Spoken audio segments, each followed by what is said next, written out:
What's going on, everybody? This is Extra Gravy. You can call me Diarrhea because I run shit. Call me Swiffer the Sweeper because I stay dusting that ass. I got you another No, it's not. This is a kill confirmed game on the map mission. I'm using assault kill streaks. The kill streak loadout I like to use when I'm going for a lot of kills is going to be the Predator Missile, the Reaper, and the Pavlo. I don't like the Pavlo really as much as the AC-130 for the simple fact that it gets shot down a lot of the times immediately. And the AC-130 is just a little harder to take out. But for the fact that, I like to, in my opinion, you can get more kills with the Pavlo because you can, go out killing people while the Pavlo is killing people, at the same time. So that's the reason I use it. And the Reaper, in my opinion, is the best kill streak in the game. There's points in this game where I get 6-7 kills with each of my Reapers. I just feel like it gets a lot more kills consistently than a lot of the other kill streaks. But in this video, I'm going to be talking about my class setup, and I'm going to be giving tips out on how to become more aggressive, not playing hide and seek as some people call it, being up in the enemy's face, not waiting for them to come to you. So, my first tip is to use a submachine gun. The reason being is you're faster, whether you're strafing, whether you're walking, whether you're running, you're faster all around using this than any other gun, besides shotguns obviously, but you're faster than any other gun. In this video in particular, I'm using a PP90 with rapid fire and range.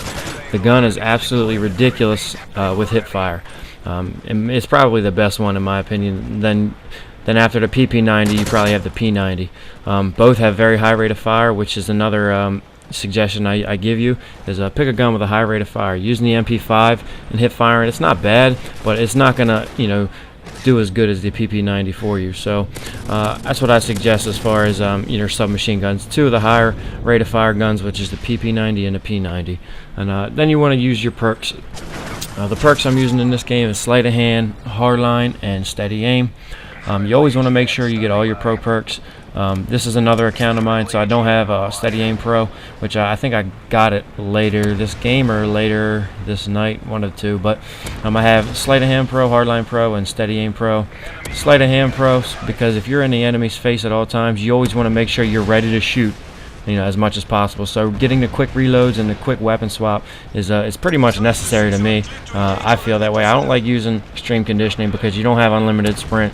And the reload time is so slow when you don't have on sleight of hand. So that's what I always use. My second perk is hardline. I like using hardline because for two reasons. You get your kill streaks earlier, one kill earlier, and every 2 assists gets you 1 kill. So you could have really 2 kills and 4 assists, and it'll get you a Predator Missile. Even though you're not getting all the kills, if you're helping, even if you have Recon Pro on, and you paint the enemy on the mini-map and somebody else goes and kills them, you get an assist for that. So you do that 4 times, and that's 2 kills. So that's another reason I like to use hardline. And steady aim is great because this gun already has great hip fire, but when you put steady aim on it, you really don't even have to aim. Pretty much, you'll see in this video how far I get kills with steady aim on. It's pretty ridiculous, and I drop them pretty quickly too. But you can see here, in this map, I tell everybody this every time I play. When you're playing kill confirmed on a map mission, you always want to control the center area. You're probably gonna die a lot more, but you always want to control this. If you're up here, you're gonna die, but you always want to control this area. This seems to be the hottest part of the map. But you can see here, yeah, I fail right there, but you see here I needed to switch weapons, and Sleight of Hand Pro got me that. So I always suggest using that. But with when you're rushing around or running around, not sitting back, what I suggest trying first is just walking around the map. Don't run at all. Just completely walk, ready to hit fire at all times. That way you see an enemy, you spray them, no big deal.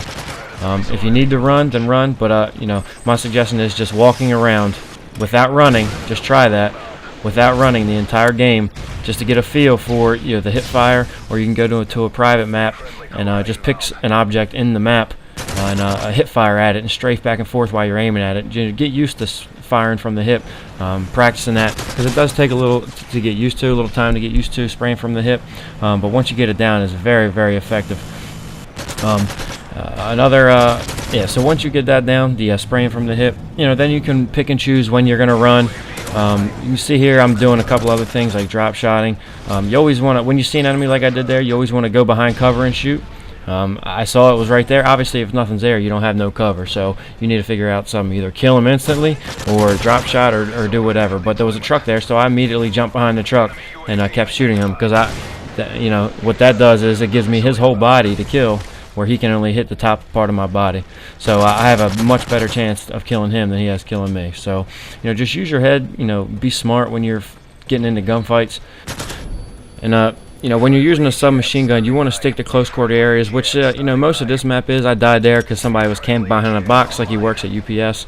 But you want to stick to close quarter areas, and that's why your hip fire is so effective. Because if you're close to an enemy, you know, 9 times out of 10 the bullet's going to hit him if your aim is good. So just try that. Like I said, after you get comfortable with the hip fire, pick and choose where you run, and just move around the map. You don't need to sprint and go buck wild crazy. Just walk around. Just get comfortable from, you know, where the enemies are going to be coming from, where most of the action takes place, and you can do this without sitting in a corner. Just, you know, be aware of your surroundings, and just know where the enemies are at. You know, if your team is all behind you, then the other team, I'm sorry, is probably going to be in front of you. And if your team is in front of you, you might want to turn around because the other team is probably going to be behind you. So wherever your team is, you know, obviously the enemy's not there, so your enemy is going to be wherever your team is not. If you need to go back and rewind that to understand what I just said, then go ahead and do so. But I hope this couple tips help. Hopefully you guys, you know, enjoyed this video and give this a try. But like I said, it's a lot more fun when you're moving around attacking rather than playing defensive and playing hide and seek, because I used to do that when I was 4 and it got kind of boring when I turned 5 or 6. But I hope you guys enjoyed this. Have a nice day. Peace.